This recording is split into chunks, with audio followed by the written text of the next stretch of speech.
Assalamualaikum warahmatullahi wabarakatuh. Di video kali ini, kita akan membahas tentang metodologi penelitian. Saya perwakilan dari kelompok 3 yang akan membahas mengenai penelitian kuantitatif yang meliputi populasi, sampel, teknik sampling, dan juga menentukan ukuran sampel.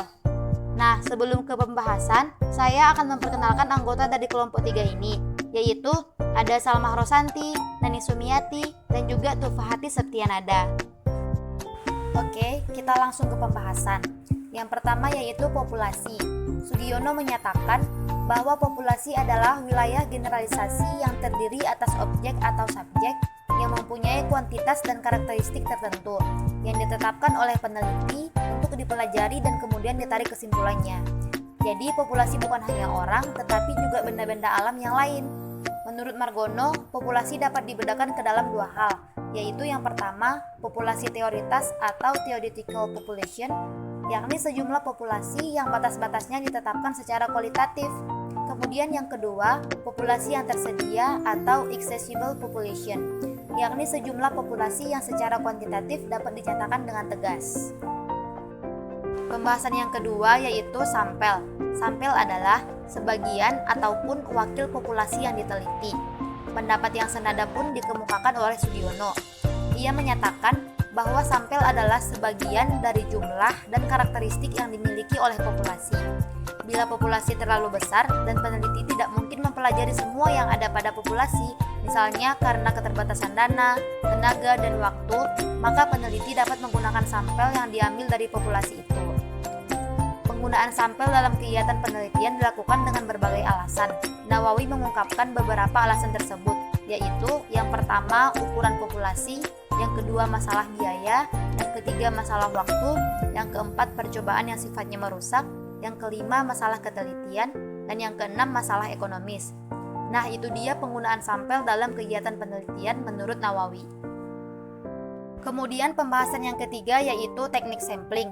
Pengambilan sampel dalam penelitian menurut Goto dapat dilakukan dengan berbagai teknik atau sampling teknis.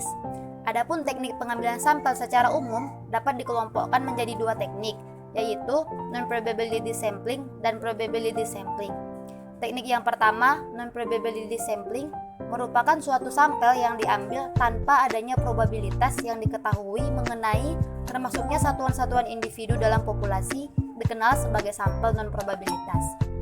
Adapun yang tergolong dalam teknik non-probability sampling ini meliputi 4 golongan, yaitu yang pertama, convenience sampling atau sampel secara kebetulan, yang kedua, judgmental sampling atau sampel menurut tujuan, yang ketiga, quota sampling atau sampel berdasarkan jumlah, dan yang keempat, snowball sampling ataupun sampel seperti bola salju.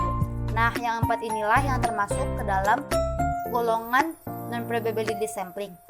Kemudian teknik yang kedua yaitu probability sampling, merupakan pengambilan sampel dengan cara dilakukan secara random atau acak. Probability sampling ini digolongkan juga menjadi 4 golongan, yaitu yang pertama simple random sampling, yang kedua systematic sampling, yang ketiga stratified sampling, dan yang keempat cluster sampling. Bahasan yang keempat atau yang terakhir, menentukan ukuran sampel. Menurut Goto, ukuran sampel atau sample size adalah banyaknya individu, subjek atau elemen dari populasi yang diambil sebagai sampel. Jika ukuran sampel yang diambil terlalu besar atau terlalu kecil, maka akan menjadi masalah dalam penelitian itu. Oleh karena itu, ukuran sampel harus betul-betul diperhatikan oleh peneliti dalam melakukan penelitiannya.